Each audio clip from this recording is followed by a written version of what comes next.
Salut tout le monde, aujourd'hui nouvelle vidéo sur Éric Zemmour. Dans la première, j'ai expliqué comment il arrivait à dominer tout le monde dans les débats parce que j'ai toujours été impressionné par sa capacité à être aussi convaincant. Mais en me focalisant sur les deux débats incroyables entre Tariq Ramadan et Éric Zemmour, je me suis rendu compte à quel point c'était possible de mettre en difficulté un orateur aussi doué qu'Éric Zemmour. Et donc, dans cette vidéo, on va voir comment Tariq Ramadan a réussi à dominer Éric Zemmour malgré toutes ses qualités. Et si t'as déjà eu affaire à des personnes très compétentes dans des débats et que t'as pas réussi à contrer leurs arguments, à la fin de cette vidéo, tu connaîtras les 4 techniques indispensables pour ne plus jamais te retrouver dans cette situation. Et juste avant de commencer cette vidéo, je précise que je ne suis pas là pour traiter le fond des arguments ou la situation judiciaire de Tariq Ramadan.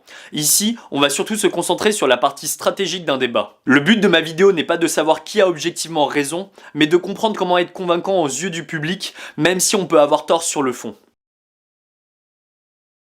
Un des éléments récurrents qu'on peut observer chez Éric Zemmour, c'est qu'il va souvent apporter des arguments pour montrer qu'il y a des problèmes dans notre société. Par exemple, que ce soit au niveau des musulmans, en disant que ça pose problème parce qu'ils ne se comportent pas comme des vrais Français. Ils se sont enfuis parce que on leur volait leur voiture, après on leur volait leur autoradio. Quand vous me dites, monsieur Bellatar, il se passe rien dans le métro, tout va bien, voilà la réalité. Mais je vous ai pas dit ça. Tout se passe mal, monsieur Bellatar. C'est une catastrophe. catastrophe. Franchement, c'est moi l'humoriste. Et quand les gens se retrouvent en désaccord face à ce genre d'arguments qui présentent une réalité relativement négative, la plupart du temps, ils vont essayer de contre-argumenter pour prouver que ces problèmes n'existent pas et pour montrer que leur réalité est meilleure que celle de Zemmour. Et ce sera pour le pays quelque chose de bien. Vous croyez que c'est quelque chose de mal, vous vous trompez. Vous prenez suffisamment le métro, vous voyez une diversité de visages, ça va plutôt bien, les gens sont pas là en train de crier dans le métro. Les gens pensent que pour être convaincant aux yeux du public, il est préférable d'être dans la position de celui qui présente une réalité positive plutôt que d'être celui qui ressasse sans arrêt les problèmes comme le fait Zemmour. Et c'est totalement normal de penser ça quand on voit par exemple le pouvoir de persuasion des publicités qui arrivent à convaincre autant de monde en présentant une réalité utopiste. Mais dans le cadre d'un débat, ce sera différent. Face à une publicité, il n'y a pas de choix à faire, on nous présentera que des arguments positifs pour le produit en question. Alors que quand on suit un débat, on va beaucoup plus se retrouver dans une situation d'incertitude. C'est-à-dire que si on n'est pas totalement acquis à la cause de Zemmour ou de son adversaire, les arguments de chaque côté peuvent avoir du sens et on aura du mal à choisir notre camp. Et donc, là où on va se diriger naturellement vers une réalité qui a l'air positive quand la situation est certaine, ce sera pas le cas quand on sera soumis à une situation incertaine parce qu'on aura plus à perdre qu'à gagner en faisant confiance à la réalité positive. Par exemple, si une personne A vient te dire que tu risques de perdre ta maison parce que t'as sûrement oublié d'éteindre le feu en partant, et qu'une personne B vient te dire que tu risques rien parce qu'il n'y a aucune chance qu'il y ait un incendie, la plupart du temps, tu seras plus convaincu par la personne A parce que si jamais elle a raison, tu risques de perdre beaucoup, alors que si la personne B a raison, t'auras très peu à gagner. Et donc, essayer de prouver que les problèmes n'existent pas et présenter une réalité positive sera une énorme erreur pendant un débat. Au contraire, on va voir que Tariq Ramadan fait partie des rares personnes à ne pas être dans ce registre. Et qu'au lieu de lutter constamment contre les problèmes que décrit son adversaire, il va recadrer le débat en déplaçant le problème. Des personnes comme vous et d'autres intellectuels en France déplacent la vraie question sur des questions totalement périphériques, comme si toute l'histoire de la France actuelle consistait à prendre des positions soit sur le foulard islamique, soit sur la burqa. Le vrai problème aujourd'hui en France, c'est pas celui-là.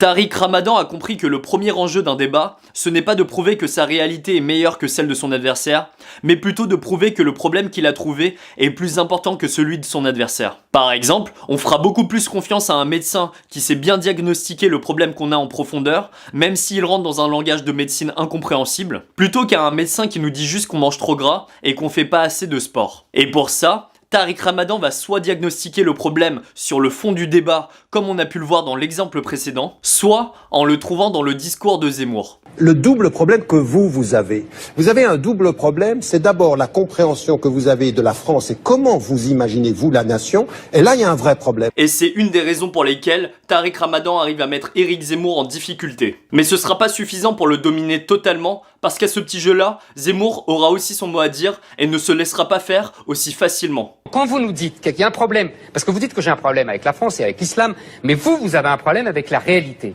Le voile n'est pas le symbole de la liberté ou de la soumission des femmes, c'est pas le problème. Le problème, c'est l'endogamie.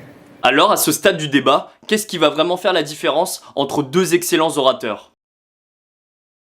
Quand les hommes politiques proposent des solutions et des actions concrètes pour régler des problèmes dans notre société, ils seront tout le temps soumis à la critique. Pas parce que les gens aiment râler, même si c'est peut-être le cas, mais surtout parce que chaque solution comporte des effets secondaires. C'est-à-dire qu'à chaque fois qu'on essaye d'améliorer une situation, on devra toujours sacrifier quelque chose en retour. Par exemple, si tu veux passer plus de temps avec ta famille, t'auras moins de temps pour tes loisirs et tes amis. Et donc, apporter des solutions sera toujours un danger pendant un débat. Parce qu'on prend le risque de se faire décrédibiliser sur les conséquences négatives de nos solutions. Et c'est quelque chose que Zemmour a très bien compris. La plupart du temps, quand les gens lui demandent ce qu'il compte faire pour régler tous les problèmes qu'il a cités, répondez-moi, voilà. qu'est-ce qu'on oui, fait, qu'est-ce qu'on fait avec les musulmans de France? Je ne suis pas président de la République. Non. Moi, je ne suis pas un homme politique au sens, je ne demande pas le pouvoir.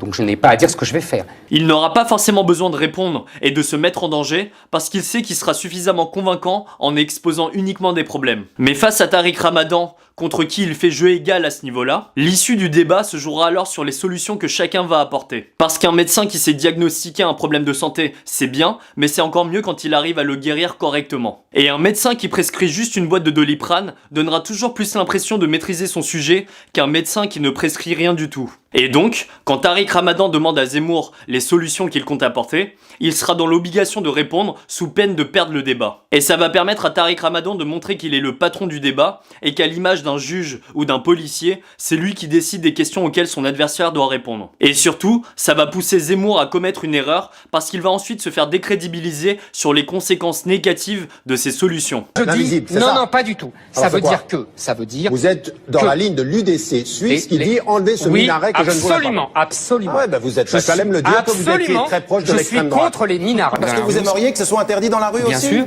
Vous aimeriez que ce soit interdit partout? sûr. Mais quelle société vous nous proposez? Vous nous proposez une société qui est liberticide absolue. Et pour éviter de commettre la même erreur, Tariq Ramadan va pas hésiter à prendre les devants et à proposer des solutions avant même qu'on lui pose la question piège. Et pour ne pas se faire décrédibiliser sur ces solutions, il va toujours les compléter dans son argumentaire avec de nouveaux problèmes. Et ce que je veux à l'école, et on en a parlé de cela aussi dans le livre, c'est l'enseignement du fait religieux. On est libre que quand on a la connaissance de la diversité et faire que cette pluralité se soit dans l'ignorance, ça crée exactement ce que crée Zemmour par son discours, des conflits. Et c'est ce qui va mettre Éric Zemmour en difficulté parce qu'il va devoir jouer sur plusieurs tableaux. S'il répond aux nouveaux problèmes de Tariq Ramadan, il ne pourra pas décrédibiliser les solutions en même temps. Et s'il décrédibilise les solutions, il ne pourra pas répondre aux nouveaux problèmes que Tariq Ramadan a apportés. Et tant qu'un argument sera laissé sans réponse pendant un débat, il aura l'air convaincant aux yeux du public. Et donc, ce qui va faire la différence entre deux excellents orateurs, c'est cette capacité à se diversifier dans ses arguments en apportant à la fois des problèmes et des solutions, et de ne pas se concentrer principalement sur les problèmes, comme le fait Zemmour. Mais pour apporter autant d'arguments pendant un débat, il va falloir du temps de parole. Et quand on fait face à Zemmour, qui a cette capacité à s'imposer dans les débats et à garder facilement la parole, ce sera difficile de gratter du temps de parole. Et tu peux avoir les meilleurs arguments du monde, mais ça ne servira à rien si t'as pas l'opportunité de les dire. Beaucoup de gens pensent que le respect leur est acquis et que c'est quelque chose qui leur est dû. Je ne parle pas de situations évidentes de manque de respect comme une personne qui va les gifler ou les insulter. Je parle plutôt de situations relativement borderline comme par exemple le fait de couper la parole pendant un débat. Les gens pensent qu'ils ne devraient jamais se faire couper la parole alors que la situation n'est pas évidente. Pendant un débat, on va rarement dire « Ok, j'ai fini, c'est à ton tour de parler » parce que généralement, on le fait de manière totalement implicite. Et le problème, c'est que les gens vont réagir de manière totalement disproportionnée quand ils se font couper la parole. D'un homme des Lumières, conçu comme son propre fondement, eh bien ce discours...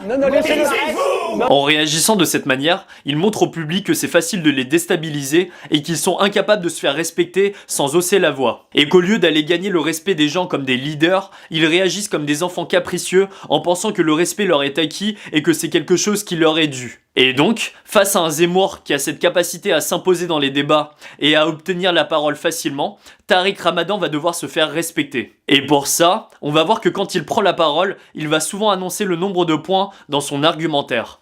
Premier élément, c'est que nous sommes d'accord sur un certain nombre de thèses. D'abord, premier élément, ce que vous dites de l'islam sur le fait de la séparation des autorités. En faisant ça, il sous-entend clairement que tant qu'il n'est pas encore arrivé à son deuxième élément, il va continuer de parler. Et c'est cette manière très subtile de garder la parole parole qui lui permet de se faire respecter par ses adversaires. Donc il n'y a pas d'autre. Ça, c'est la France. C'est vous qui décrivez l'autre parce que vous avez réduit la France. Deuxième élément, j'ai pas terminé.